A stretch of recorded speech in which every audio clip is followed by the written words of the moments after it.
Pada malam ini kita akan menganjurkan satu forum yang bertajuk Kesatuan Ummah, Realiti atau Mimpi.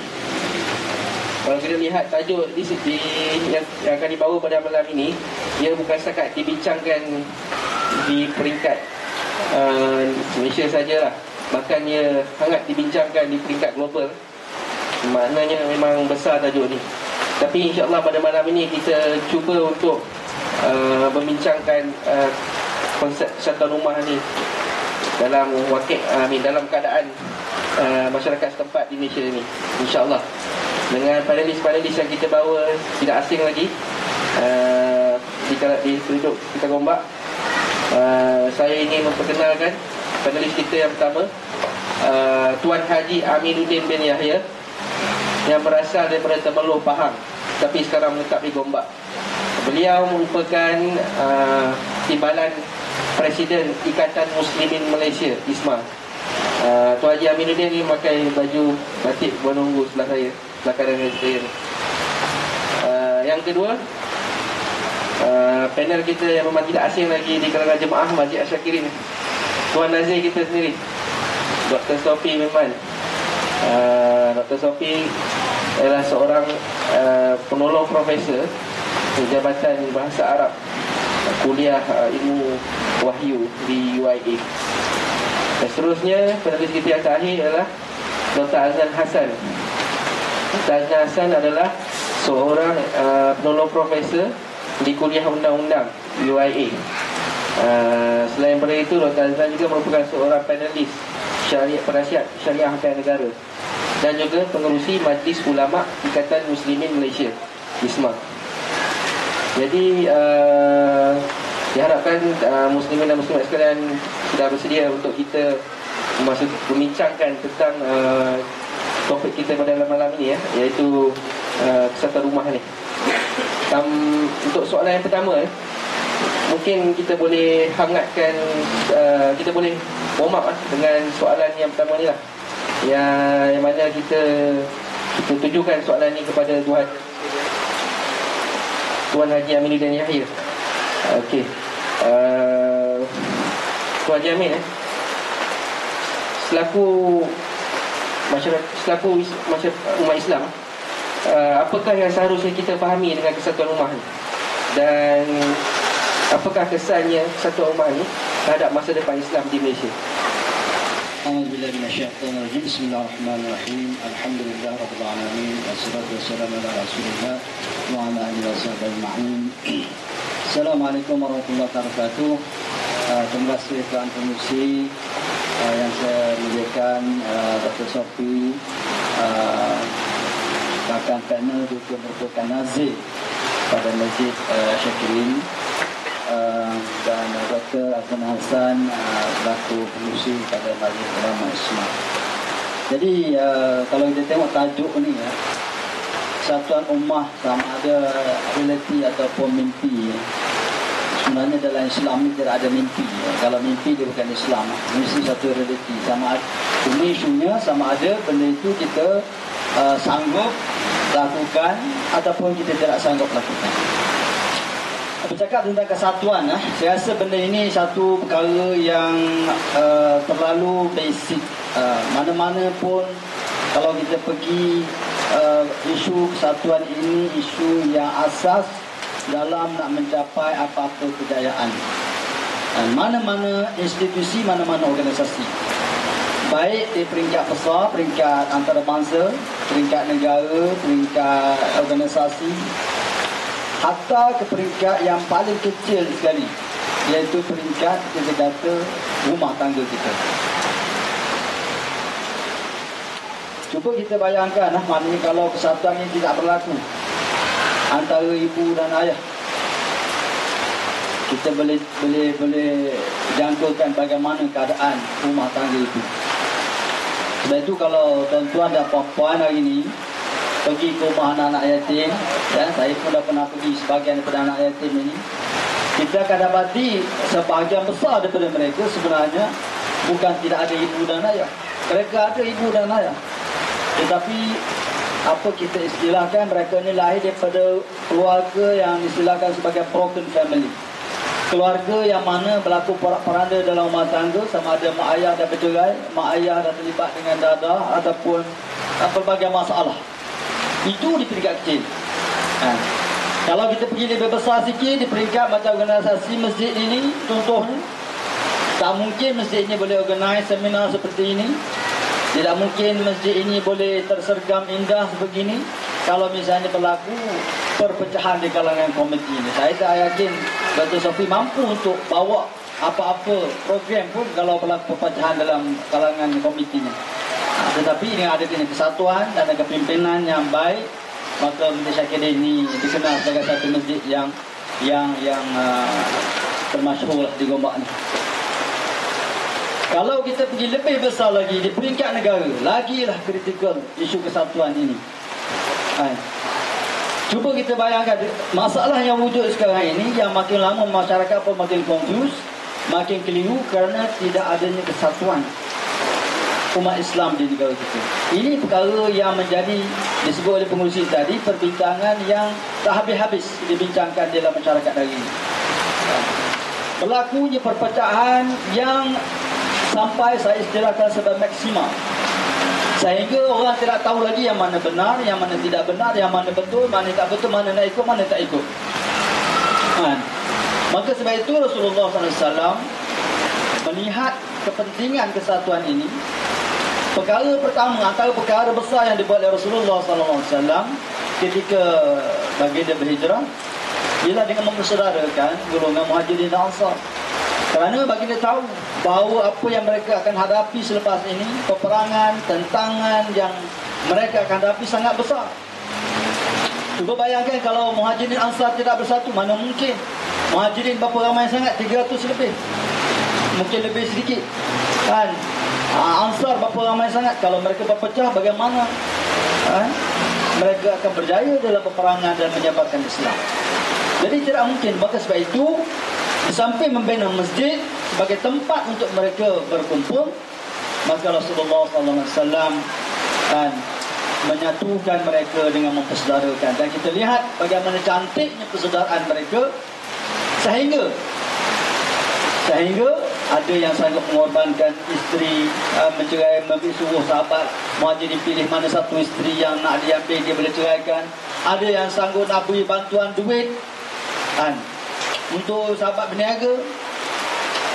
Tapi kita tengok sahabat Rasulullah SAW, dia tidak ambil kesempatan dengan kemurahan hati golongan Ansar ini. Dia tidak ambil kesempatan. Jadi isu kesatuan ini sebenarnya yang menjadi problem apabila kita memikirkan apa yang kita dapat. Apabila tiap-tiap orang memikir apa dia akan dapat kesatuan ini, ini akan jadi problem.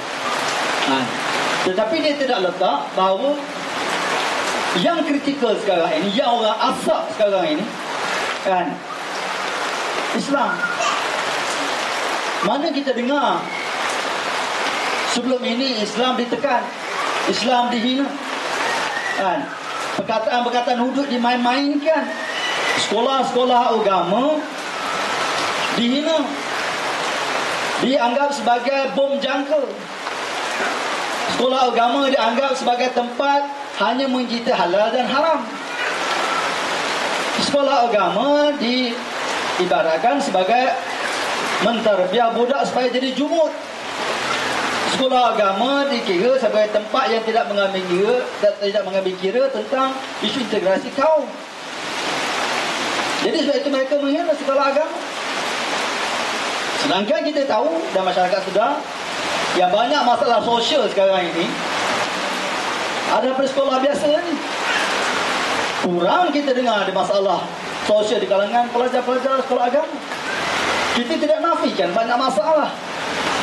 Seharusnya kita perkasakan sekolah agama. Bukan kita hina, bukan kita kutuk. Kerana di situlah sehingga sekarang ini lahir ulama-ulama. Salah seorangnya penceramah kita lah ini, lahir daripada KIK, Kolej Islam. Sekarang Kolej Islam pun dah jadi sekolah biasa dah. Jadi kenapa berlaku tekanan, penghinaan hari ini? Begitu berani. kerana tidak adanya kesatuan.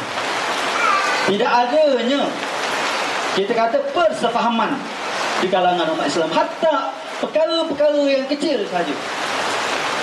Kalau kita ambil contoh isu kalimah Allah, kita berpecah sakan, jenuh. Isu Bible yang nak diterjemahkan bahasa Melayu, berpecah. Sedangkan semua ini sebenarnya asalnya sudah dipersetujui tahun 86 dulu. Majlis Fatwa dah buat. Tetapi oleh kerana sebab-sebab dia tertentu, hingga akhirnya Islam hari ini ditekan. Dan tidak ada orang berani pun nak bangun. Asal kita bangunnya, ini tidak mengambil kira integrasi kaum. Ini rasis. Ini pelbagai-bagai. Sedangkan Islam ini ambil semua orang. Betul lah. Tetapi mana yang asas, mana yang ranting-ranting yang harus kita pertahankan. Jadi isu kesatuan ini sangat kritikal. Bagi saya, berjaya tidak berjaya, kuat atau tidak kuat Islam ini adalah bergantung kepada sejauh mana kuatnya kesatuan. Adakah ini mustahil? Saya tidak mustahil. Perkara ini dah pernah berlaku dulu. Tahun 70-an dah berlaku, umat Islam bersatu. Sebelum itu lagi, zaman mereka kita memerintah, memerangi penjajah, kita bersatu. Tetapi mungkin ada desakan yang lain, keinginan yang lain, ketamakan yang lain, menyebabkan pemimpin-pemimpin Islam, umat Islam mula berpecah. Sedangkan Allah Subhanahu wa taala sebut jelas dalam Quran, Inna Allah yuhibbul ladzina yuqatiluna fi sabili saffan. Allah suka orang yang berjuang di jalannya dalam satu saf, barisan. Karena bunyan marsus, seperti bangunan yang kukuh, bangunan yang kuat. Jadi sebab itu musuh takut. Sekarang ni musuh takut tak? Tak takut. Tiap-tiap hari kita pun dengar pun dah tak larat nak ribat balik, nak balas balik. Hujud dihina begitu saja. Di dalam negara majoriti umat Islam, dalam negara yang kita memperjuangkan Islam, agama Islam sebagai agama persekutuan, tetapi itu juga orang pertikaikan.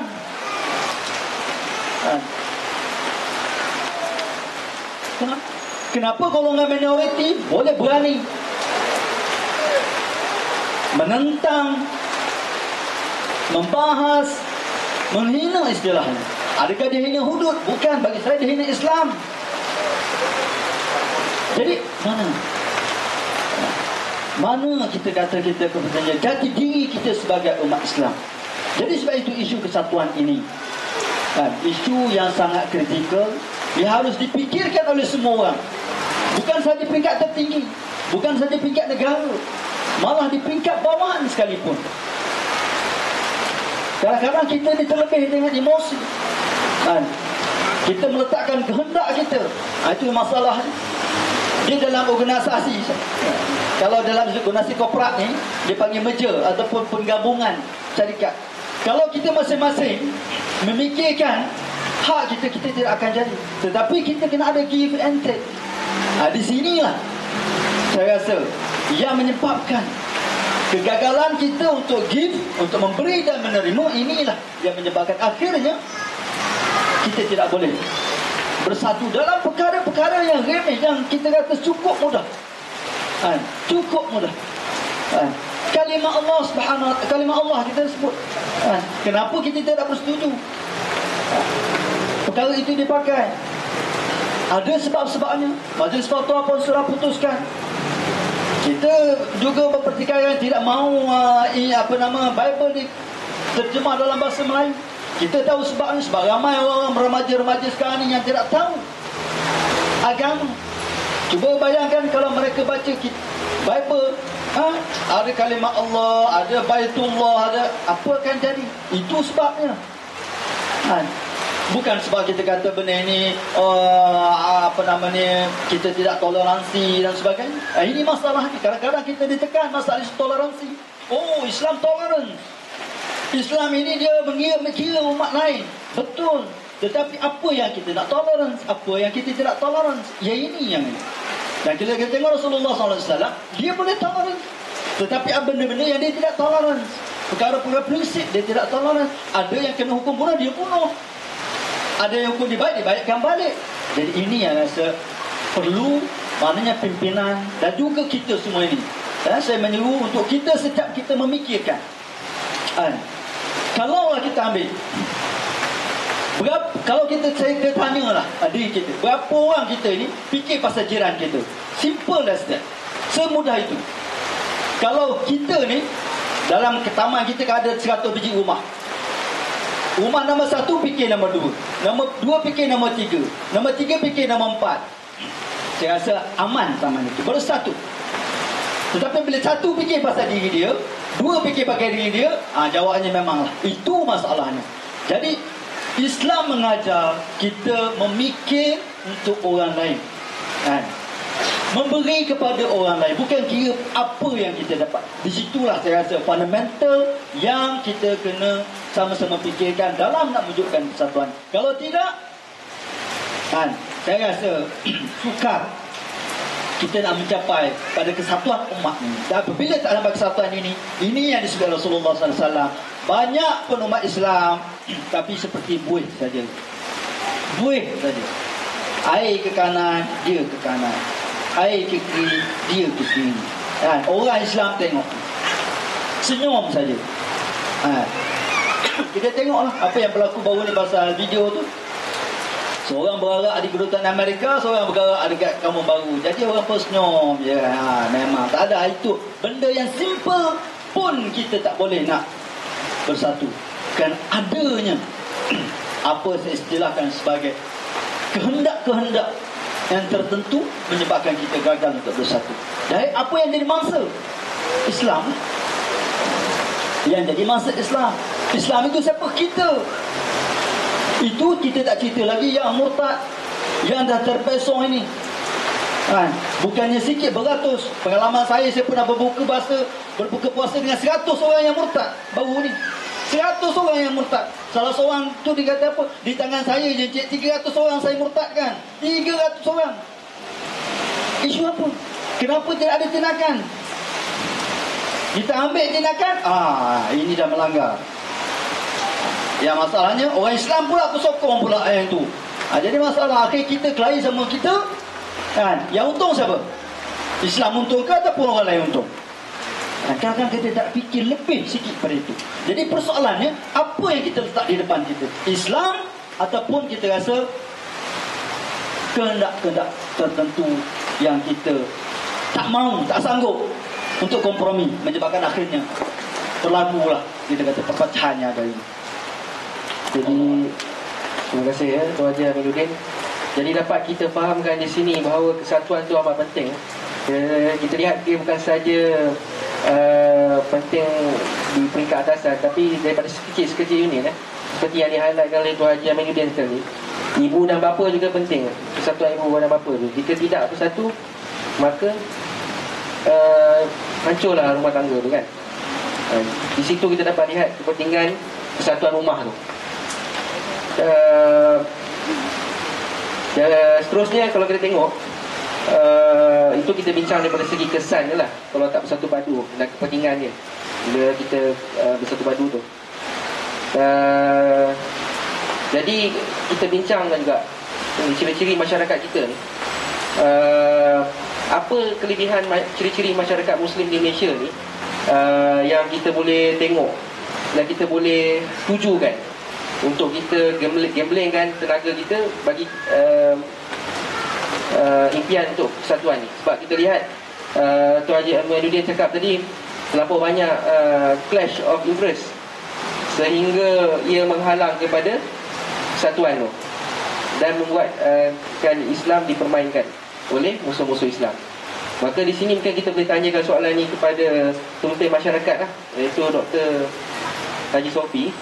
bagi kita tengok apa yang laku nazir masjid kan, apa yang doktor tengok ciri-ciri positif masyarakat Muslim Indonesia ni yang kita boleh ambil bagi kita gemblengkan tenaga kita untuk mencapai impian kesatuan. Assalamualaikum warahmatullahi ta'ala wabarakatuh. Komisi Majlis, Dr. Azman dan juga sahabat Ustaz Tuan Haji Aminuddin Yahya,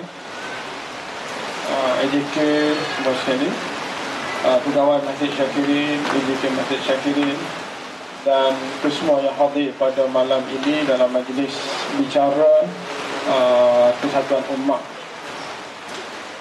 Alhamdulillah, bersyukur kita kepada Allah Subhanahu Wa Taala dengan izin dapat kita bersama walaupun berada dalam keadaan yang begini, diuji dengan hujan dan seumpamanya. Kembali kepada topik kita, iaitu apa kita kata, kesatuan ummah, sama ada dia realiti ataupun mimpi.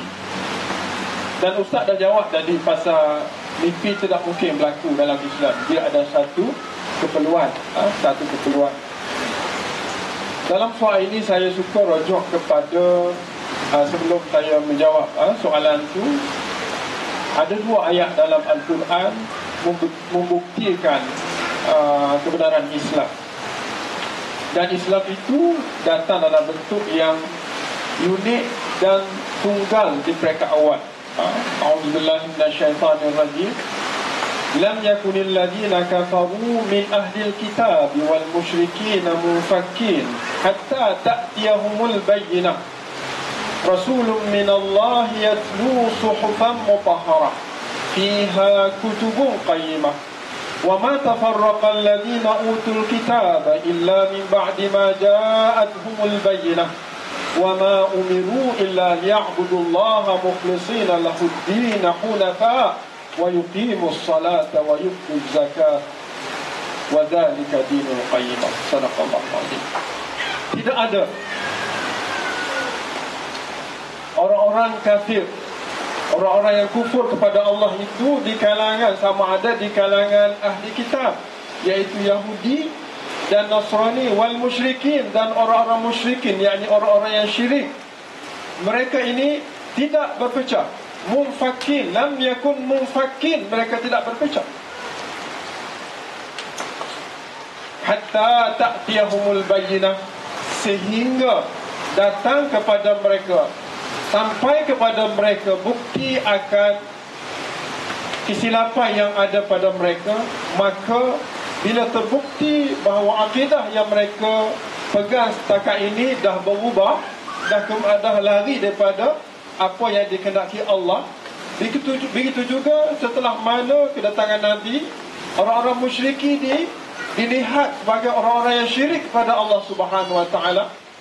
Maka bermula dengan dakwah pertama Nabi sallallahu alaihi wasallam, masyarakat Yahudi dan Nasrani cuba mula goyang, mula tidak bersatu lagi dan cuba keluar sebahagiannya daripada kelompok-kelompok yang kuat yang mereka pegang pada waktu itu. Yang dikatakan bayinah di sini, ulama menyatakan bahawa Quran itu mengubah struktur hidup mereka dari suasana yang bersatu di atas dasar akidah yang salah kepada berpecah buat sementara waktu untuk kembali kepada kebenaran. Dan Allah juga menyatakan bahawa wa ma tafarraqal ladzina utul kitab. Dilihat secara khusus orang-orang yang diberi kitab di kalangan Yahudi dan Nasrani. Dan ada ulama yang menyatakan orang Islam pun tidak berpecah, kecuali terbukti bahawa bawaan mereka silap mengenai apa yang dikehendaki oleh Allah, maka mereka meninggalkan antara pegangan masing-masing. Dan di saat itulah kita nampak satu bibit permulaan perpecahan. Pada hakikatnya itu adalah satu larian untuk menuju kepada kesatuan.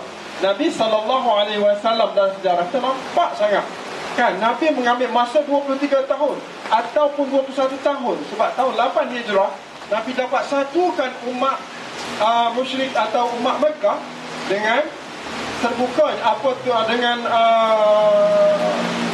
pembukaan Mekah, dengan pembukaan Mekah pada tahun 8 Hijrah. Maka Islam itu umat kembali bersatu di bawah panji kehidupan yang sebenar. Tapi sebelum itu dituduh Nabi berpecah. Isu inilah yang anda lihat kita boleh ambil sedikit peluang untuk kita satukan umat ini melalui kebenaran. Baik. Dan Allah dalam menyatukan ini, Allah panggil kita dengan mengatakan wa'tasimu bihablillahi jami'a wa la tafarraqu.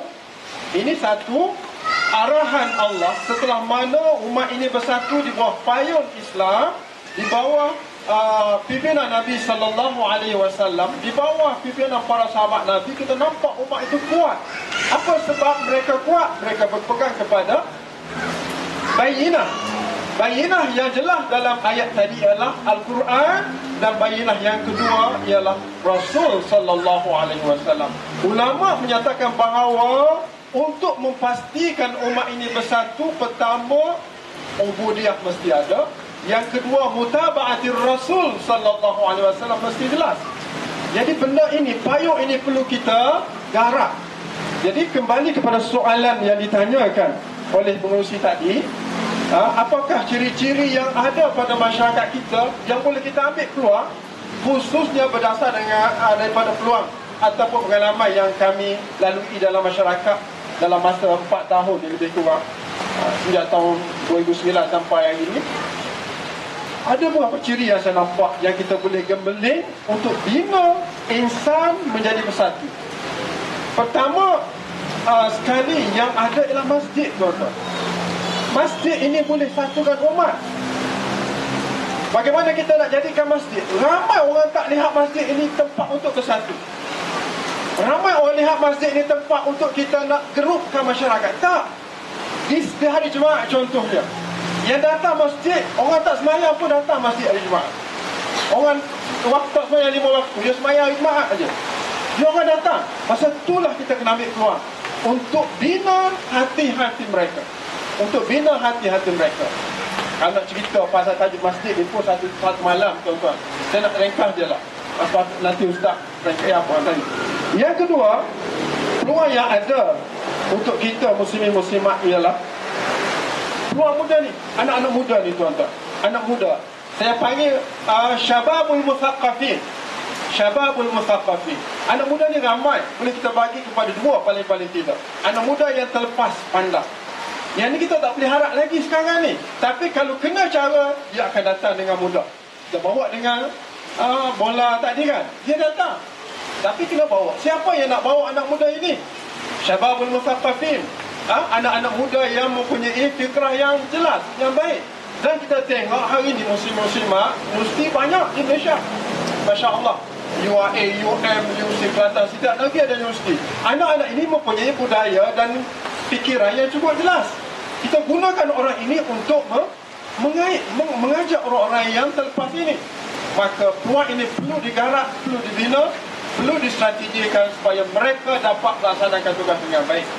Yang ketiga, peluang yang ada ialah taqa'udul muthaqqafin. Saya namakan taqa'udul al-muthaqqafin. Apa makna taqa'udul muthaqqafin? Orang-orang pencet di kalangan intelektual. Mereka ini habis dah kerja, tak fikir dah. Ramai di kalangan mereka, sama ada tentera, sama ada dia itu official dan seumpamanya.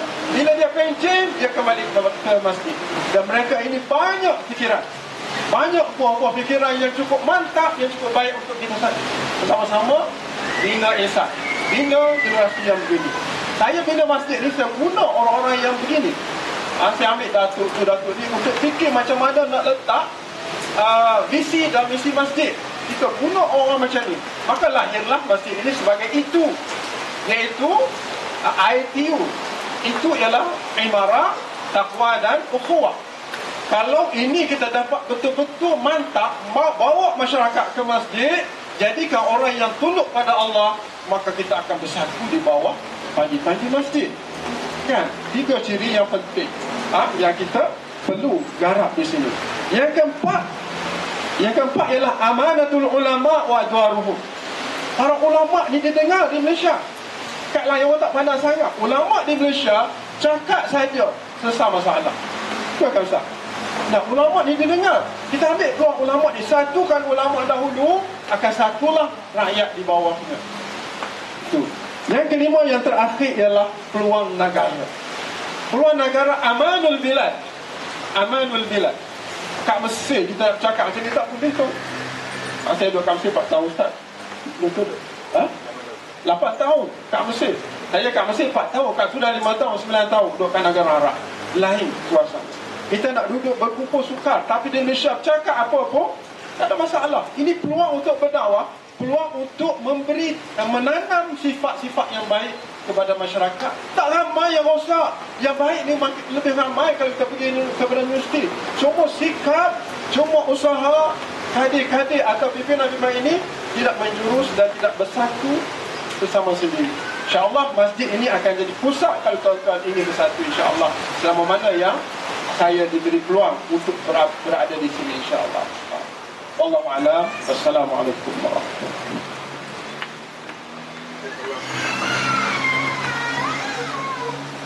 Jazakallah khairan Dr. Sofi. Iaitu satu pengalaman yang menarik oleh Dr. Sofi selaku Nazir Masjid, yang mana beliau berkongsi pengalaman beliau dan melihat bahawa institusi masjid ni merupakan satu faktor yang boleh menyatupadukan masyarakat, yang mana terdapat berbagai lagi faktor-faktor lain seperti anak muda yang memiliki fikrah yang betul, orang yang pencen, dan juga peluang yang ada di negara ni lah. Kalau kita lihat memang lain lah kalau siapa yang telah pergi ke luar negara tu, kebebasan bersuara, peluang untuk kita berdakwah tu amat luas di negara kita ni. Maka terpulang pada kita untuk mengambil peluang yang ada ni. Okay, saya ingin tujukan soalan yang seterusnya kepada panel kita yang ketiga, Dr. Azlan. Kita tengok peluang bersatu tu memang ada, tapi apa yang berlaku sekarang secara realitinya, apabila berlaku perpecahan, kita dapat lihat bahawa musuh-musuh Islam tu sentiasa merancang untuk menjatuhkan umat Islam. Yang mana antara pemahaman yang mula tersebar di negara kita ni adalah fahaman liberalism dan pluralism, yang mana fahaman ni sangat halus sehingga masyarakat agak keliru, kan? Antara contohnya macam kata, fahaman kata semua agama ni sama saja, kan? Jadi apa pendapat doktor mengenai isu ni? Silakan. Assalamualaikum warahmatullahi wabarakatuh. Alhamdulillah, salatu wassalamu ala Rasulillah wa ala alihi wa sahbihi wa man tabi'ahu wa nasaruhu wa la. Subhanaka la ilma lana illa ma 'allamtana innaka antal alimul hakim. Rabbi shrah li sadri wa yassir li amri wa hlul 'uqdatam min lisani yafqahu qawli. Terima kasih kepada pengurusi Ustaz Sofi, rakan saya, Nazir Masjid Syakirin, Encik Aminuddin, Timbalan Presiden Semua, tuan-tuan, perempuan, hadirin hadirat yang saya muliakan. Syukur pada Allah dapat kita bertemu pada malam ini walaupun hujan. Sebab nak mari daripada bangi dari kuncian, ya Allah, Tuhan Allah, betul-betul. Alhamdulillah, ya Allah, dapat kita sampai pada hari ini. Soalan lebih menjurus kepada perpecahan. Tak sedaplah orang ni cakap pasal perpaduan, saya cakap pasal perpecahan. Satu benda yang patutnya tanya mula-mula, tanyalah perpaduan dulu, kan. Kemudian nak cakap perpecahan, tak pun jugalah. Tapi ini hakikat yang berlaku dalam masyarakat kita. Masalah kita, we can live in our dream, but sometimes we have to wake up. Kita boleh hidup dalam tidur. Dalam tidur semua benda baik. Tapi kadang-kadang bila kita bangun, bila kita tengok masyarakat, kadang-kadang apa yang kita impikan tak berlaku. Dan inilah suasana yang berlaku pada hari ini. Kita bercakap tentang perpaduan, kita bercakap tentang kesatuan umat Islam. Tapi hakikatnya kesatuan ini satu suasana yang cukup meruncing. Sama ada kita sedar atau tidak, kadang-kala oleh kerana perpecahan yang berlaku menyebabkan orang boleh mengambil kesempatan di atas umat Islam. Atau bukan sekadar mengambil kesempatan, umat Islam gagal untuk memahami apakah yang perlu pada diri dia. Itu kerana itulah Allah Subhanahu wa taala bercakap wa'tasimu bihablillahi jami'an wa la tafarraqu, macam mana kata ustaz tadi. Berpegang teguhlah kamu kepada tali Allah dan janganlah kamu berpecah belah. Kenapa i'tisam bihablillah itu merupakan satu perkara asas? Kerana bila mana umat Islam i'tisam dengan agama Allah, dia akan meninggalkan perkara-perkara yang lain. Apa benda lain juga akan datang kemudian. Parti ke, kumpulan ke, apa benda ke, dia akan datang kemudian. Hablullah itulah yang menjadi asas dia. Keyakinan tentang agama Allah dan berpegang teguh dengan agama Allah itulah akan menjadi alasan untuk dia bersatu padu. Dia mungkin dalam kepartian, dalam soal-soal lain dia lihat dia mungkin ada pandangan dia sendiri. Tapi dalam perkara-perkara yang menegur, dalam perkara-perkara yang menyentuh kesatuan umat Islam, yang berkaitan dengan umat Islam, dia tidak akan bertoleransi. Tapi oleh kerana umat Islam pada hari ini kadang-kalanya sudah meletakkan perpaduan di atas dasar yang lain. Aku tak kira dia grup aku, ataupun dia kawan dalam grup aku.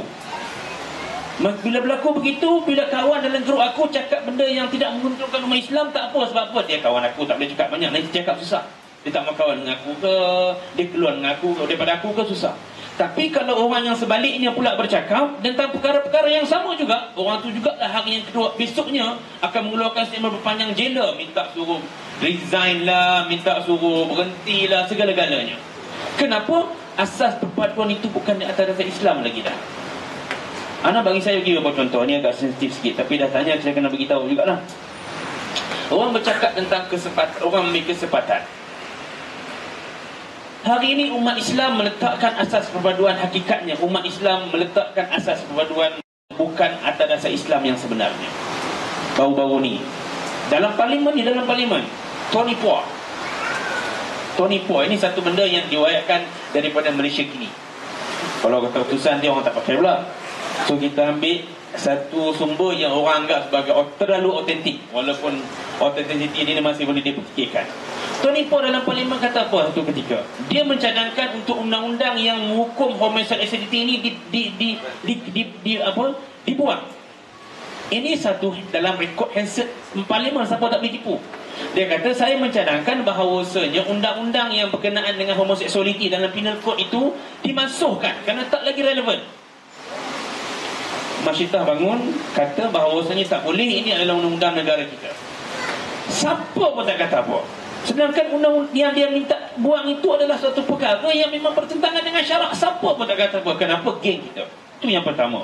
Yang kedua, isu seksualiti merdeka hari itu. Tak ada satu benda pun siapa umat Islam yang boleh kata benda tersebut adalah benda yang bertentangan dengan syarak. Tetapi siapa yang bising sangat? NGO yang bising. Kenapa? Oh, tak boleh. Ada dalam golongan-golongan tersebut orang-orang yang menyokong kita daripada berbagai-bagai pihak.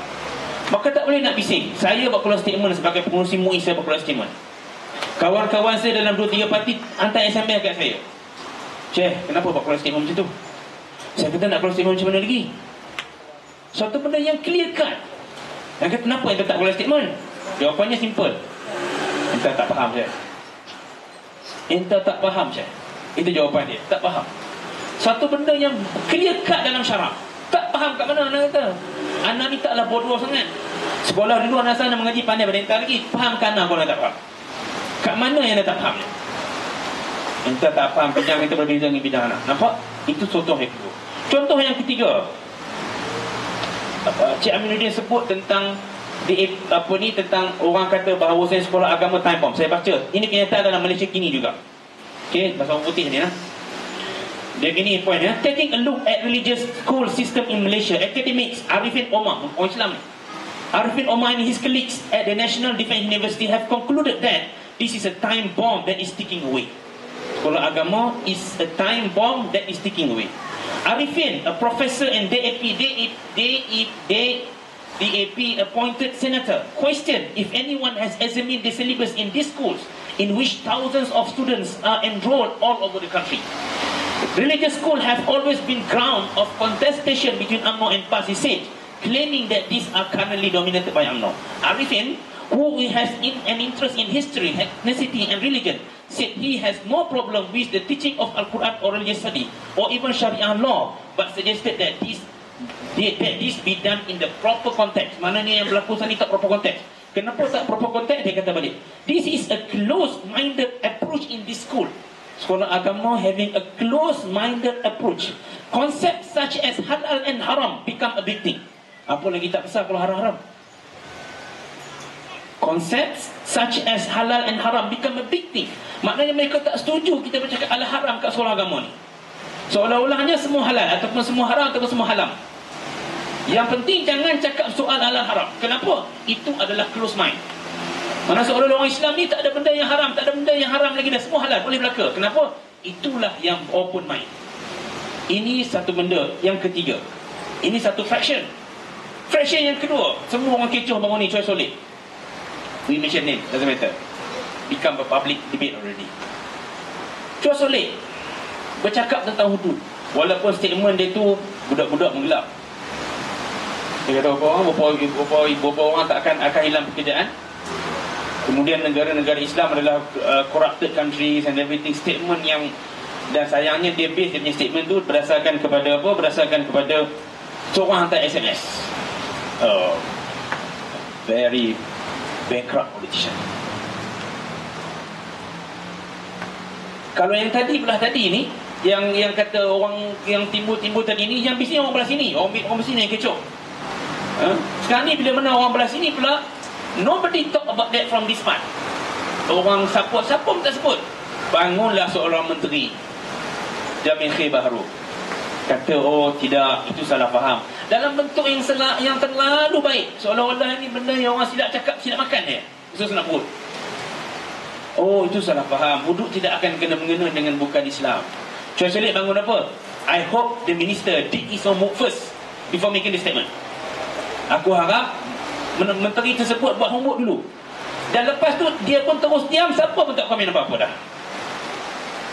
Nak kata itulah suasana perpecahan yang berlaku. Hari ini ada satu debate, saya tak mungkin dengar cerita, di salah satu gereja tentang Malaysia as Islamic State yang dianjurkan oleh Islamic Renaissance Front, IRF. Cerita pasal negara Islam, penganjur dia orang Islam, dibuat di gereja. Satu isu. What is the relevance of these people dengan Islam dan Islamic State? Itu yang pertama. Tak apalah, kita pun ingatlah mungkin aku dengan matlamat dia pergi untuk nak cerita tentang kebaikan negara Islam, macam mana negara Islam dalam sejarah mendukung umat-umat yang bukan Islam, sebagainya. Pergi suatu perkara yang cukup menyedihkan. Instead of dia membantu orang memahamkan orang tentang Islam, dia telah menyebabkan orang semakin jauh dengan Islam. Dalam tu ada 2 atau 3 orang panel Muslim, bukan nak refute apa pandangan dia, bahkan bersetuju dengan pandangan dia. Seorang daripada KKR, seorang daripada PAS, seorang daripada National University of Singapore in US. Bukannya membangkang apa yang dia kata, bahkan bersetuju. Dia menyatakan clear cut, saya tidak setuju Malaysia menjadi sebuah negara Islam. Malaysia has to remain secular. Itu kata dia. Dan bangunlah orang ni, dan bangun orang ni, harapan kita untuk dia refute idea tersebut. Saya bersetuju 100% dengan apa yang dibentangkan tadi. Itu yang berlaku. Ini suasana umat Islam. Kalau kita nak live in our dream, kita kata umat Islam tak ada masalah, kita bersatu, masalah kita sikit sangat, hakikatnya itu adalah mimpi yang tuan-tuan sedang lalui. Kalau tuan-tuan bangun dan lihat realiti, itu yang berlaku. Ini kita melihat dalam suasana begitu, yang suasana di mana umat Islam berada dalam keadaan yang cukup terdesak hakikatnya. Orang mempermainkan Islam itu saja. Orang tak pernah berani cakap Islam macam tu. Tapi orang bukan Islam ni cakap macam tu saja. Umat Islam confused. Orang pun tak tahu Islam ni sebenarnya macam mana. Nak kata Islam ni macam ni, dia ni ketika mana kawan ni cakap orang Islam dalam kawasan ni tak kisah juga. Ketika mana kawan ni kutuk Islam, orang Islam di kawasan ni pun tak kisah juga. Jadi orang confused, Islam ni sebenarnya macam mana. Umat Islam confused. Tidak ada orang yang berani untuk menyatakan bahawa ini Islam yang sebenar, tanpa mengira di mana parti dan kawasan kumpulan yang dia berada. Kita perlu didik umat Islam pada hari ini untuk berani menyatakan Islam yang sebenar, walaupun di atas apa dasar sekali. Wa'tasimu bihablillahi jami'an. Berpegang teguh dengan agama Allah, bukan dengan lain daripada agama Allah. Nak ajar umat Islam pada hari ini, benda yang salah adalah salah, walaupun keluar daripada kawan karib kita. dan benda yang betul adalah betul walaupun keluar daripada orang yang kita tak suka. Ini bila mana belah sini kata macam-macam, belah sini hentam 1 hari tak habis, tahu 1 minggu pun tak habis. Tapi bila benda yang sama juga dinyatakan oleh orang belah sini, dia tak kata apa. Kenapa? Oh susah, kita ada coalition, kita ada persatuan, kita punya barisan kita dan sebagainya. Hakikat inilah yang perlu untuk kita settlekan di kalangan umat Islam pada hari ini. Kalau kita bercakap soal perpecahan, inilah suasana yang berlaku. Perpecahan ini telah menyebabkan umat yang bukan Islam mengambil kesempatan yang besar ke atas umat Islam. Itu belum tengok lagi pahaman-pahaman yang berbagai-bagai. Pernah satu segmen ketika mana orang sibuk hudud itu sekejap kan, seorang orang Melayu Islam di Penang, di AP, dia kata apa? Saya bersetuju untuk pelaksanaan hudud dengan syarat, 2 syarat. Yang pertama, orang yang bukan Islam tidak terlaksana. Yang kedua, siapa Islam yang tak nak, tak payah. La ilaha illallah. Kalau gitu tak akan ada undang kat dunia ni. Kena tangkap saja. Oh, saya tak setuju. Memanglah tak akan setuju dia kena tangkap. Itu adalah orang Melayu Islam kita bercakap benda begitu. Macam mana kita nak kata bahawasanya isu ini merupakan isu yang simple? Kalau orang Islam boleh berkata begitu, orang bukan Islam macam mana lagi ke apa yang akan dia katakan? Ini perkara-perkara yang saya harap sangat pada tuan-tuan melihat dalam bentuk yang lebih amanah. Melihat cara perjuangan untuk menegakkan agama Allah. Bukan hanya melihat daripada kelompok tertentu, tetapi melihat daripada kelompok yang lebih besar, iaitulah untuk kepahaman dan keperjuangan umat Islam dalam menegakkan Islam yang sebenar di Malaysia. Terima kasih. Terima kasih Dr. Adnan. Satu penerangan yang agak mengejutkan jika kita tidak mengambil tahu tentang apa yang berlaku di sekeliling kita lah. Terutama sekali ketika masing-masing sibuk dengan untuk menentukan siapa yang betul, sehingga ada pihak yang mengambil kesempatan terhadap perkara yang terjadi. Maka memang tidak dinafikan bahawa pentingnya kesatuan ummah ini agar semua dapat bersatu hati di atas fahaman agama Allah yang satu dan juga Al-Quran dan Sunnah. Jadi seterusnya, tanpa membuang masa lagi, saya tujukan satu soalan kepada Haji Aminuddin. Haji Aminuddin, ISMA dikatakan menyuruh kepada kesatuan ummah. Saya tujukan kepada Haji Aminuddin ni sebab dia sebagai timbalan Presiden ISMA, dengan melancarkan satu slogan yang agak kontroversi lah. Dikatakan hangat dibincangkan di internet lah, kalau tuan-tuan tak tahu, iaitu Melayu sepakat, Islam berdaulat. Orang cakap MSIB lah. Soalannya, kenapa ISMA menekankan kepada bangsa Melayu, sedangkan yang kita nak pupuk ni ummah kan, satu ummah. Bukan, orang kata Islam ni untuk semua bangsa, bukannya Melayu je. Mungkin Tuan Haji Amin boleh kongsikan. Terima kasih Bersih Majlis. Saya rasa soalan ini selalu mudah untuk difahami, kan? Mudah untuk difahami, tak complicated sangat. Kenapa ISMA mengatakan Melayu sepakat, Islam berdaulat? Kalau kita tengok dari statistik di parlimen, 60% ahli parlimen adalah orang Melayu Islam. 60%. Artinya, tuan-tuan dan puan-puan, kalau kita nak buat apa-apa pun tentang Islam, nak buat hukum Islam dan sebagainya, benda itu just, orang kata apa, sekelip mata je boleh buat. Sekelip mata je boleh buat. Kan? Artinya bahawa yang menjadi masalah sekarang ini kerana tidak adanya persatuan tadi, kan? Di kalangan wakil-wakil di dalam parlimen orang Melayu Islam, kan? Begitu juga penduduk di negara ini. Yang kedua, penduduk di negara ini 60% juga adalah orang Melayu Islam. Saya dah bertanya pada orang Cina Muslim. Dia kata orang Cina Muslim sebenarnya 100,000 je. Selepas dia berdakwah macam 100,000 je. Jadi bukan kita nak melawan, kita kata Melayu sepakat, Islam berdaulat. Bila kata perjuangan Melayu ini, bukan mana kita menolak orang lain, tapi realiti di Malaysia ini. Ini kita kena faham je wakil realiti. Memang yang akan menentukan kejayaan Islam tertegak ataupun tidak, memang orang Melayu Islam. Bukan bangsa lain. Kita tidak tolak mereka, tetapi mereka kalau satu ibu nak buat apa? Kita ada 27 juta. Tetapi dengan 60% orang Islam Melayu ini lebih kurang 16 juta macam itu. Kalau bersatu, semua dah boleh buat dan terbukti dalam sejarah. Memang boleh buat. Tahun 70-an ketika 13 Mei, begitu juga sebelum mereka tadi dah bersatu, tidak ada masalah. Tetapi kenapa hari ini kalau saya tanya tuan-tuan dan puan-puan kalau orang tanya tuan-tuan dan puan-puan ni, tuan-tuan ni bangsa apa? Saya kata sekarang ni tak ada orang berani pun sebut dia bangsa Melayu. Tak berani.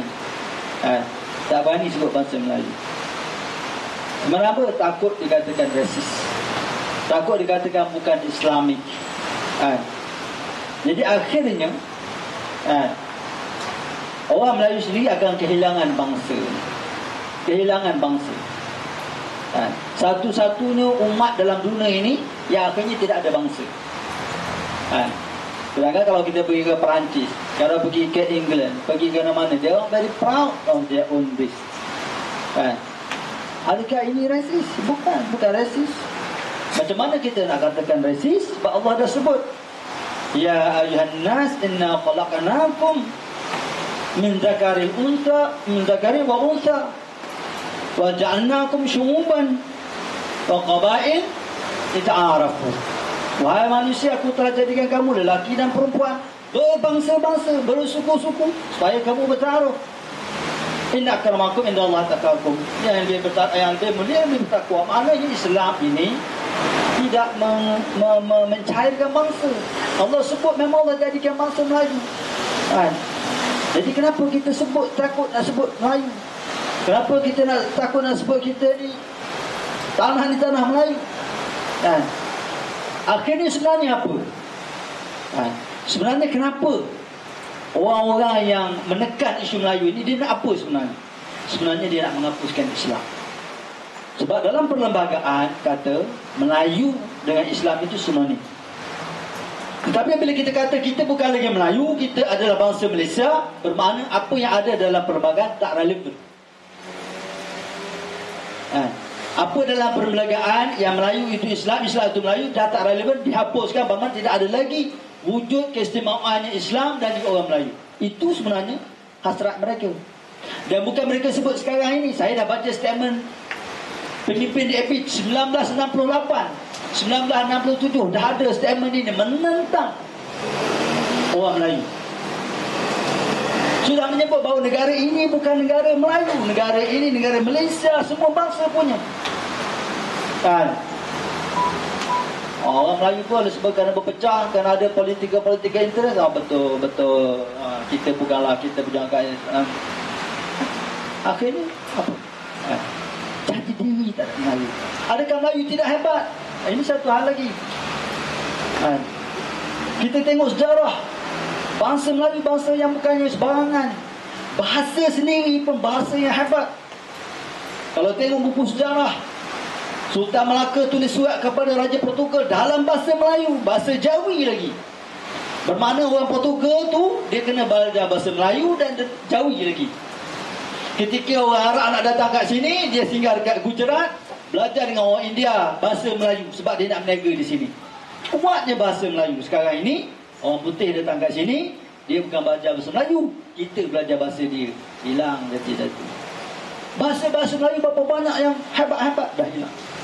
Adakah orang Melayu lemah? Tidak. Orang Melayu hebat-hebat. Profesor Ahmad Ibrahim tu yang UAE, salah seorang yang tokoh yang hebat dalam perlembagaan Islam. Siapa boleh percaya P. Ramlee? Hebat. Walaupun dalam bidang kesenian tidak ada orang putih pun tak boleh capai ni. Pelakon, pelawak, pengubah lagu, penyanyi, hebat. Kita ada tokoh-tokoh yang hebat, tetapi ditanamkan dan dilahirkan masalah. Kita tidak ada bangsa. Bangsa kita bangsa Malaysia hilang. Akhirnya orang Melayu pun sendiri tak berani nak sebut. Tak ada lah, saya sebut je rasis. Walaupun Al-Quran sebut tadi. Jadi sebenarnya kita Isma sebenarnya cuba untuk membangunkan balik jati diri orang Melayu. Kerana dalam Melayu itu ada Islam. Dan ini terbukti. Dalam satu buku saya baca, buku yang tulis oleh seorang padri Kristian. Dia datang ke sini pada tahun 19 century dulu, kurun ke 19. Buku tu dah berusia 100 tahun. Antara statement dia kata ketika nak berdakwah dekat sini, dia perasan orang Melayu ni sangat kuat dengan agama ni. Orang perempuan dah pakai tudung. Kita perasan orang perempuan baru pakai tudung. Tak, 100 tahun dulu orang perempuan dah pakai tudung. Ada gambarnya ditunjukkan tudung. Mungkin caranya lainlah sikit. Akhirnya dia rasa saya tak boleh dah belajar tanah Melayu ni. Dia terpaksa pergi Sabah Sarawak, dia berdakwah. Itu Sabah Sarawak ramai orang yang Kristian. Kerana mudah sikit, mungkin situ kurang agama. Tapi bangsa Melayu kuat agama ni. Jadi sebab itu kita kena bangkitkan balik masalah ini. Di samping kita majoriti tadi, bukan susah sangat masalah ini. Mana kita dengar dulu masalah orang pertikaikan, hina Islam ni, tak ada. Sebab kita agak kuat dalam itu. Tetapi bila kita cahaya, kita lemah kan, akhirnya hilang jati diri. Malu nak sebut kita Melayu. Dikatakan resis. Walaupun resis ini sebenarnya, apa itu resis? Resis itu kalau kita tengok hadis, bila orang itu memperjuangkan bangsa dia dan menganiaya bangsa lain, itu resis. Tetapi kalau kita memperjuangkan bangsa kita demi Islam, atas dasar Islam, itu wajib. Ibn Khaldun pernah sebut. Jadi ini kita kata toman-toman orang yang tidak faham. Saya rasa bukan tidak faham lah. Saya rasa bukan tidak faham. Tetapi oleh kerana ada interest, kehendak yang menyebabkan mereka rasa benda ini boleh ditutup. Sedangkan benda ini dia tanpa kita sedar, bangsa bahasa ini dia boleh menghilangkan jati diri seseorang itu. Cuba kita bayangkan golongan Kurdis sekarang ni, satu bangsa yang hilang dalam peta sejarah, hilang. Walaupun bangsa itu ada, tapi dah tak ada negara, hilang. Tak. Menghina. Adakah kita nak jadi macam itu? Sebab sejarah membuktikan negara ini negara tanah Melayu. Bangsa-bangsa Melayu kuat pegangan agama ni. Itu sila orang Melayu. Kalau pergi ke negeri Arab, saya duduk England lama juga dulu. Bila tiba orang Melayu memang orang respect, sangat budi bahasanya, bagus, mudah. Itu image yang bagus. Kenapa kita nak buang? Kenapa? Kerana ada desakan. Ada interest. Adakah mereka ini betul-betul sincere untuk integrasi kaum, untuk betul-betul untuk bersama? Tak. Tuan-tuan pergi tengok kedai-kedai yang ada ni, ada orang bahasa lain masuk. Siapa yang kalau ada orang Melayu nak kedai makan, ada orang lain masuk? Tak ada. Orang Melayu je. Tetapi siapa yang memenuhi kedai-kedai Giant Tesco ni kalau bukan orang Melayu? Orang Melayu jelas sangat tolerance. Bangsa lain yang tak mau. Jadi kenapa mereka tekan kita, kata kita ni nak resis? Tak ada. Siapa yang bekerja kedai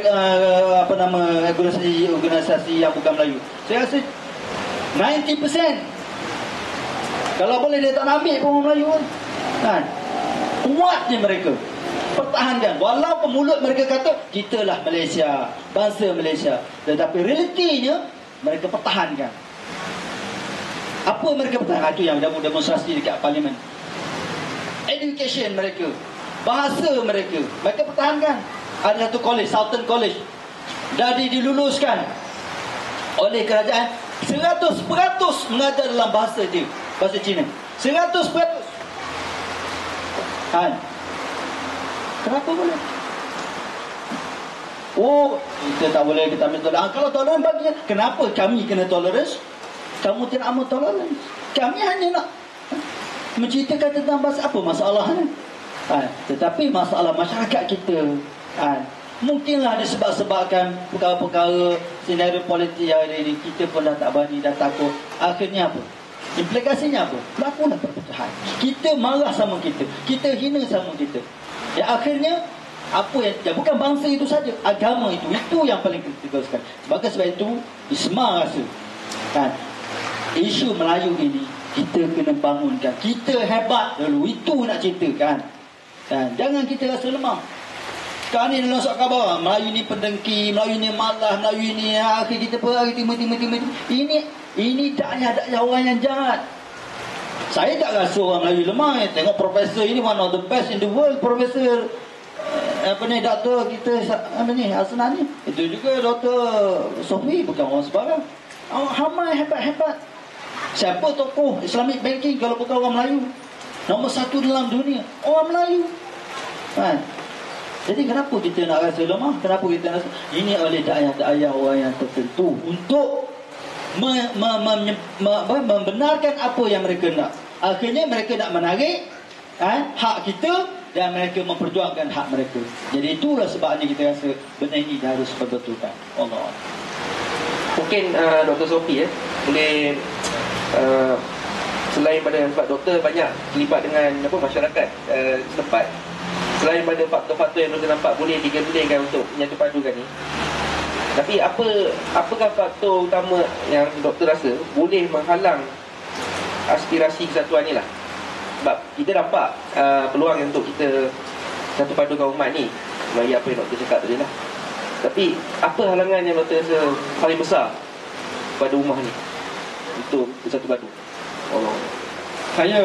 Sebelum saya menjawab, saya nak tambah sedikit apa yang diutarakan oleh Ustaz Aznan, Dr. Aznan dan juga Tuan Haji Aminuddin.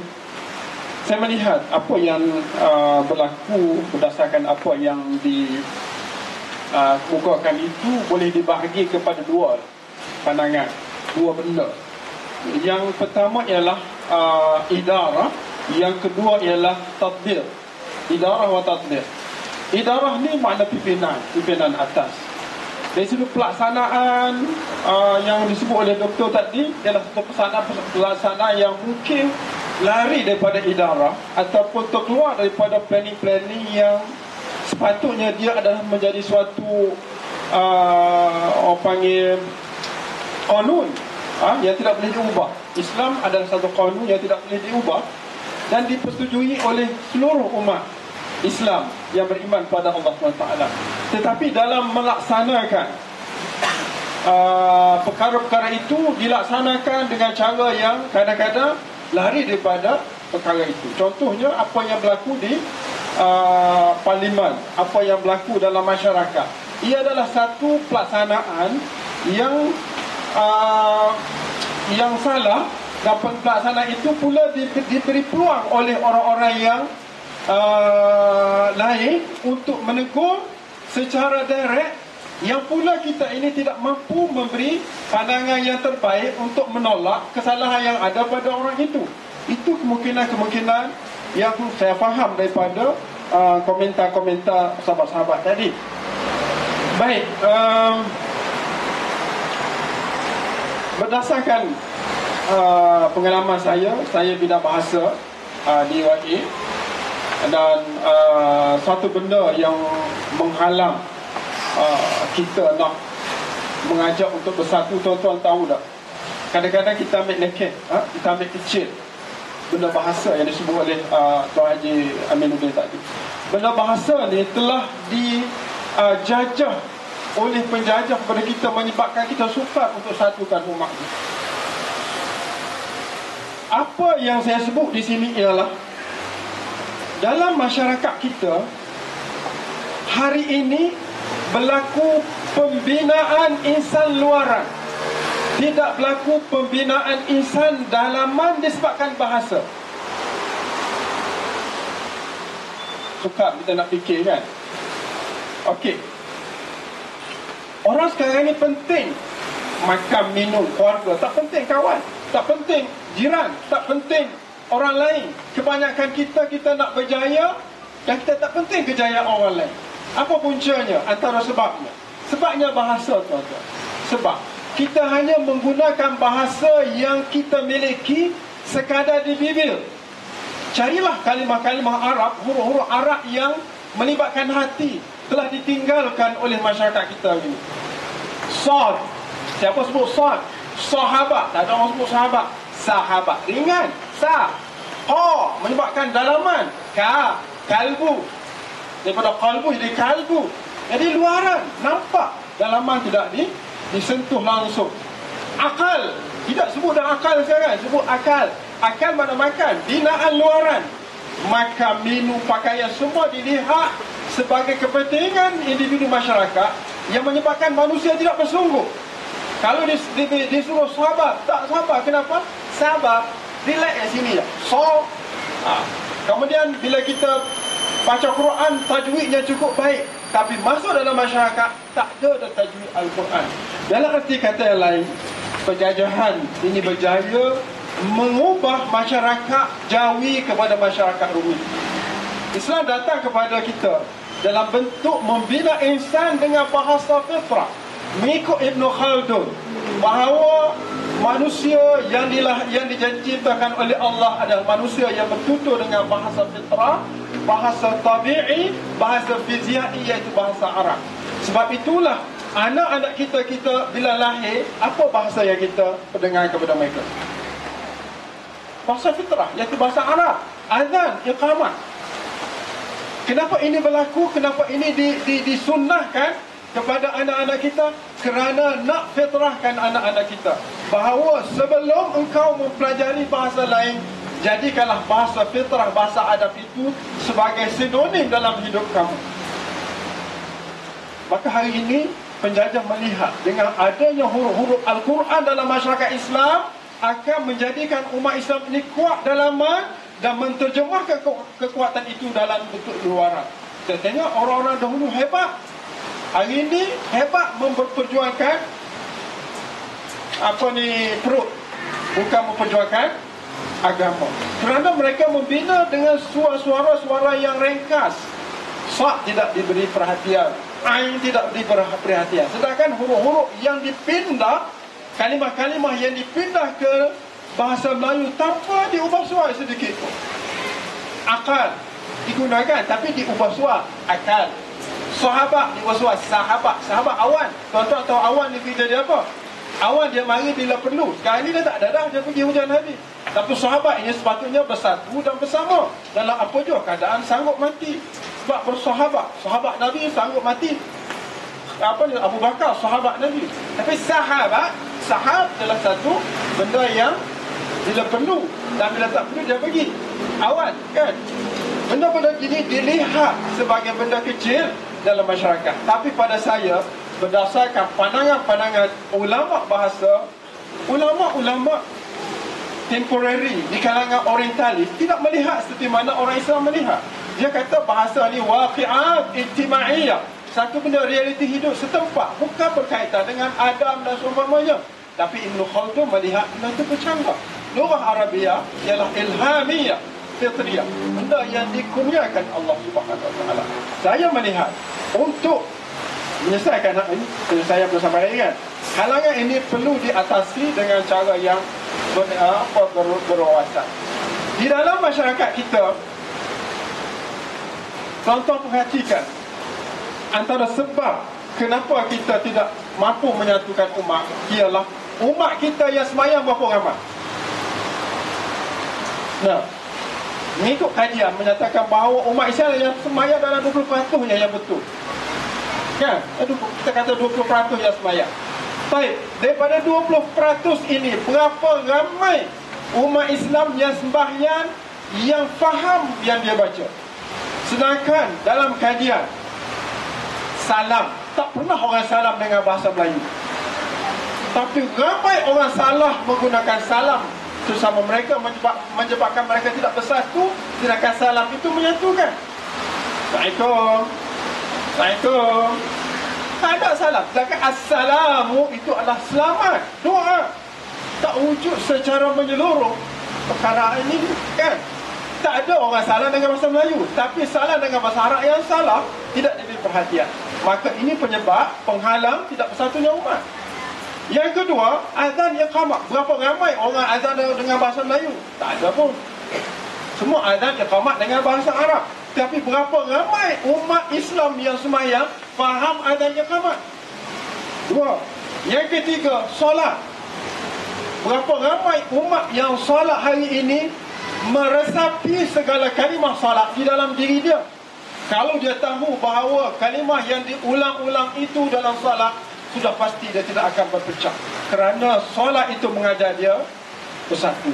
Berapa ramai umat-umat yang solat di masjid ini, saf dia seperti mana yang dikendak oleh Nabi. Saf rapat betul. Kita suruh dia tak nampak, ustaz tahulah. Jadi imam kan. Tak nak betul. Selagi mana saf ini tidak betul, kata Nabi SAW, kamu nak betulkan saf-saf kamu, ataupun Allah akan pisah-pisahkan kamu. Maka faktor yang menghalang kita untuk bersatu di bawah kebenaran ialah solat berjemaah. Tak ramai orang solat. Yang solat pun tidak sempurna. Kan? Yang ketiga, penghalang untuk kita bersatu ialah gambaran yang ditunjukkan oleh umat Islam kepada bukan Islam ialah gambar yang buruk sahaja. Yang baik itu dikonfuskan. Seperti mana yang disebut oleh Fena tadi. Dilihat orang Islam, ada muslimah yang bertutup aurat, ada yang tidak bertutup aurat. Islam boleh belaka ke? Ada yang semayang, ada yang tak semayang. Boleh belaka ke? Ada yang minum arak, ada yang tak minum arak. Ada yang bercakap macam tu. Jadi confused di kalangan orang bukan Islam satu hal. Di kalangan umat Islam seolah-olah itu la ikraha fid din. Banyak orang silap faham. Bila masuk Islam tak ada paksaan. Itu pun silap faham. Satu lagi benda saya nak sebut, kerajaan. Sebab dua orang sebut kerajaan, saya sebut juga lah. Kita sebut kerajaan juga. Nah, kenapa anak-anak kita bila umur 7 tahun wajib paksa dia semayang? Sampai 10 tahun kena rotan tak semayang kan? Alimu auladakum bis-salah wa hum abna'u 7 sanawat. Wadribuhum wa hum abna' 10 sanawat. 10 sini. Jelas. Tapi benda yang sama tidak dilaksanakan dalam bentuk peringkat negara. Orang-orang yang tidak semayang di kalangan masyarakat perlu dihukum. Kenapa tak puasa dihukum, tak semayang tidak dihukum? Satu benda yang menghalang kita bersatu. Dan kita kena tahu bahawa, kita pun tahu bahawa as-salatu imaduddin. Dan seumpamanya lah, banyak hujah-hujah atau perkara yang kita kena beri perhatian. Halangan-halangan ini untuk kita satukan. Banyak benda yang kita boleh buat insya-Allah dalam masyarakat kita demi menggarap masyarakat bersatu. Wallahu a'lam. Wassalamualaikum. Seterusnya kita tengok pada keadaan global sikit lah. Apabila kita lihat masyarakat dunia sekarang, dia ada melabel Islam ni kepada beberapa kumpulan. Contohnya seperti Islam fundamental, Islam moderate. Bahkan label-label tu juga amat sekarang ni kita lihat amat berkembang lah dekat negara kita ni. Macam ada yang kata, oh saya melakukan modernisasi kepada Islam, something like that. Macam kita lihat pada beberapa NGO ni lah. Contohnya Islamic Liberation Front ni lah. Dan juga lain-lain NGO kita lihat, yang kita fahami lah. Saya tujukan soalan ni kepada Dr. Aznan. Melihat pada label-label ni, apakah maksud kesatuan ummah ni boleh dicapai? Sebelum tu boleh saya masuk sikit pasal bahasa Melayu dan sebagainya. Saya rasa perlu perjelas pada pandangan syarak. Orang kita ni bila sebut asabiyah ni automatically haram. Seolah-olahnya asabiyah ni semua haram. Ini suatu pandangan yang tidak betul sama sekali. Ini Encik Amin sebut mengenai Ibn Khaldun. Dr. Sofi sebut tentang Ibn Khaldun. Ini buku Ibn Khaldun. Baik saya baca Ibn Khaldun. Apa yang disebutkan tentang asabiyah. Saya ambil dua tempat lah, dia cerita panjang. Kalau saya nak baca ni bang sejam lah kot namanya muka surat ni. Saya ambil dua tempat. Dia nak ceritakan tentang asabiyah. Dia kata apa di sini Ustaz Sofi boleh terima lah bahasa Arab. Fal asabiyyatu daruriyatun lil millah biwujudiha yatimmu amrullah minha. Asabiyah itu satu perkara yang daruri untuk agama. Ini kata dia. Asabiyah itu suatu perkara yang daruri, perkara yang apa Bapak Nabi panggil apa? Yang menjadi kemestian dalam agama. Bukan setakat itu saja. Wa biwujudiha yatimmu amrullah minha. Dengan adanya asabiyah itulah tersempurnanya agama. Kalau kita nak kata asabiyah satu benda yang haram. Yang kedua, kalau nak cerita lagi, dalam nakal yang lain beliau menyatakan bahasanya dia kata apa?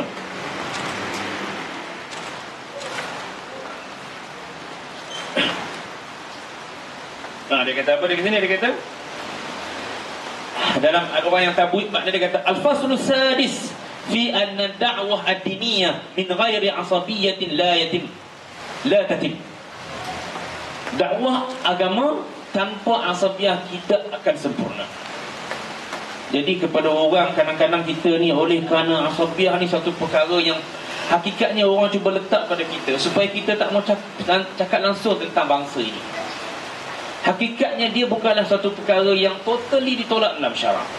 Asabiyah ni hanya tertolak dalam satu suasana saja, kata Nabi SAW.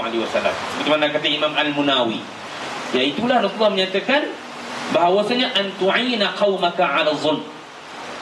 Kita menggunakan asabiyah ini untuk membantu saudara kaum kita untuk melakukan kezaliman. Dan kaum maka itu bukan sekadar masuk kaum bangsa. Kaum tersebut maksudnya bangsa, maksudnya kumpulan, maksudnya etnik, maksudnya hizib, maksudnya segala-galanya. Bermakna kalau jika sekiranya kita menyokong kaum kita, kumpulan kita, golongan kita, walaupun dia silap, hanya kerana dia buat kita, itu adalah merupakan asabiyah. Bukan hanya sekadar bangsa. Tetapi jika sekiranya orang menggunakan bangsa untuk menegakkan syariat Allah Subhanahu wa taala, itu bukanlah satu perkara yang bertentangan dengan syarak. Saya baca satu kalimah daripada Syekh Imam Syekh Hasan Al-Banna. Beliau menyatakan, jika dimasukkan dengan bangsa ialah keluarga dan umat adalah orang yang paling utama untuk menerima layanan yang baik, dan orang yang paling utama dilimpahkan segala sumbangan dan jihad. Maksud ini adalah benar. Siapakah yang tidak merasakan bahawa orang yang paling utama untuk menerima sumbangan adalah bangsanya sendiri yang membesarkannya? Jika sekiranya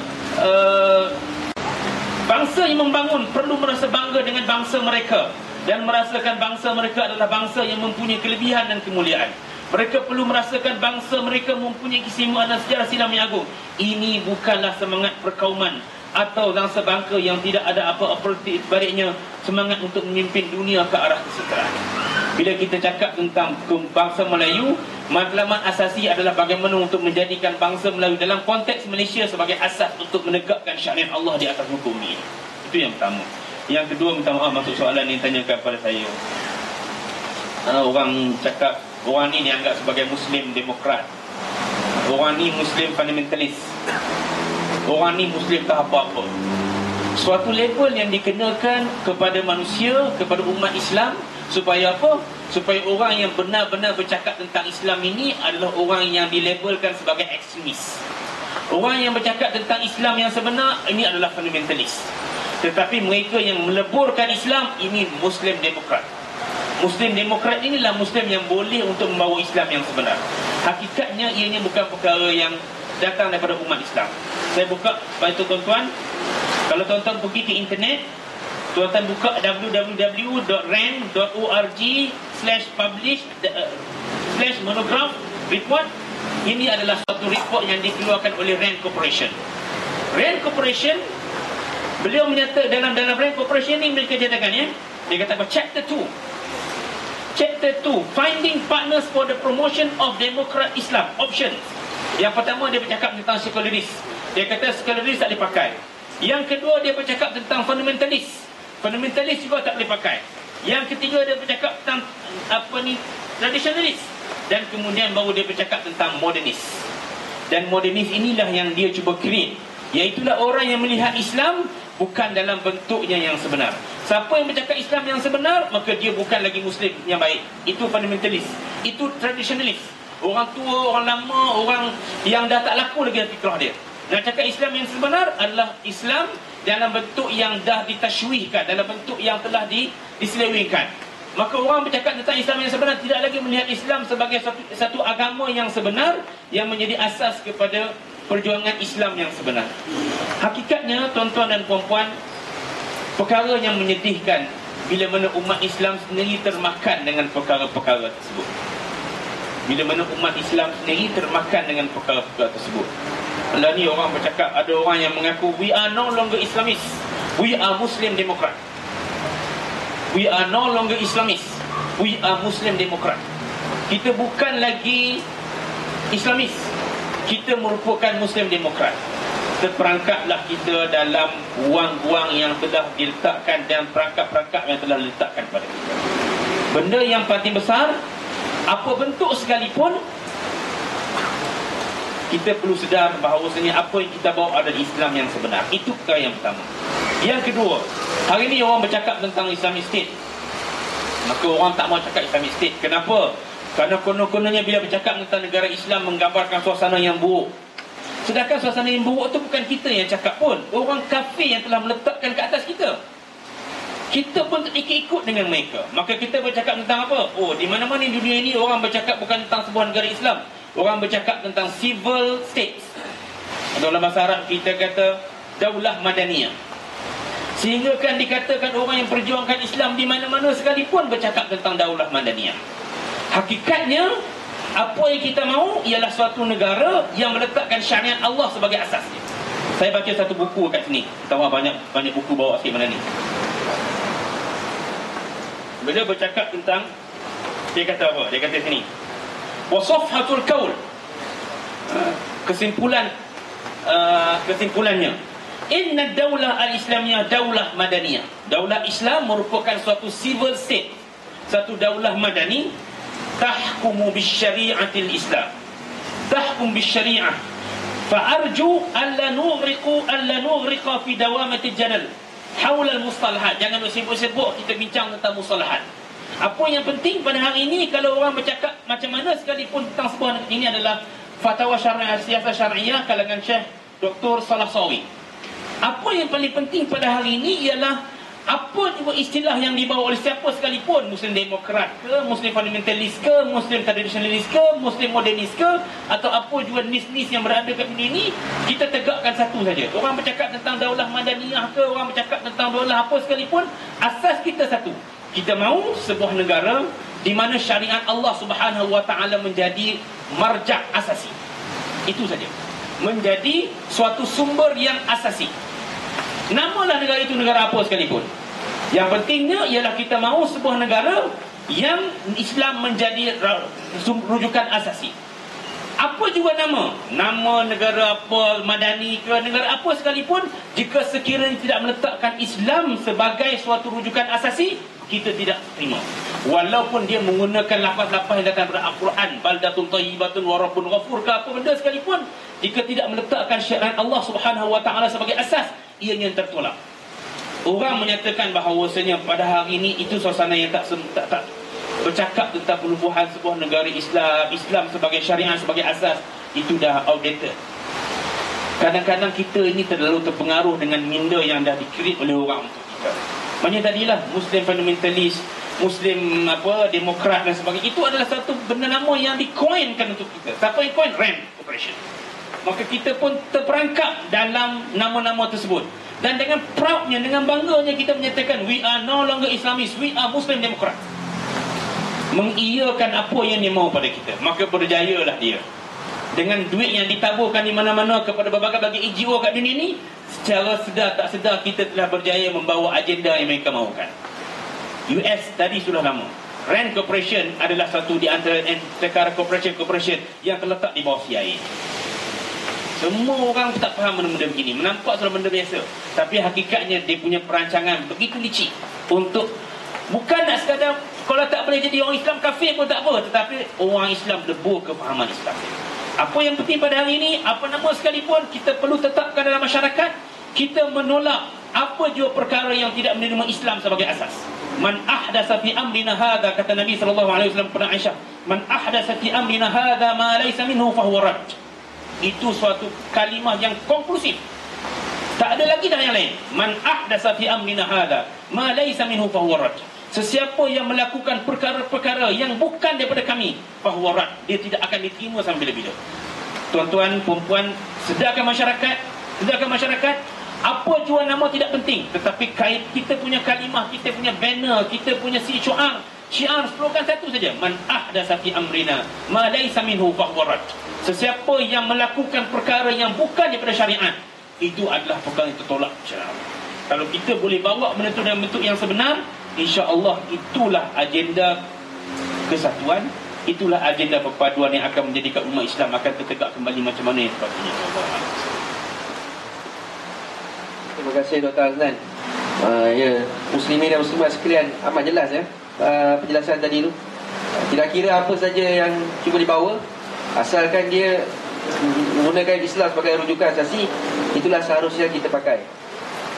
Jika dia tidak menggunakan Islam sebagai rujukan asasi, maka kita patut tolak benda itu. Maka menjadi tugas kita yang memahami perkara ini untuk menyedarkan orang di sekeliling kita. Seterusnya kita masuk ke pusingan yang terakhir sekali, sebelum kita buka kepada tuan-tuan dan puan-puan untuk tanyakan soalan kepada panelis. Saya tujukan soalan ini kepada Haji Aminuddin Yahya. Seperti yang Dr. Azlan jelaskan tadi kan, perpecahan yang berlaku di dalam masyarakat kita ni, dia terbahagi kepada dua kelompok lah sekarang antara umat Islam, iaitu kesan daripada polarisasi kepartian yang dijuarai oleh dua parti lah. Kalau tuan-tuan puan-puan yang sedia maklum memang tahulah, iaitu satunya daripada PAS dan satu lagi daripada UMNO. Jadi bagaimana Tuan Haji melihat bahawa kesatuan ummah ni dapat disokong oleh dua parti tersebut? Dan adakah persatuan ini dapat dipertahankan?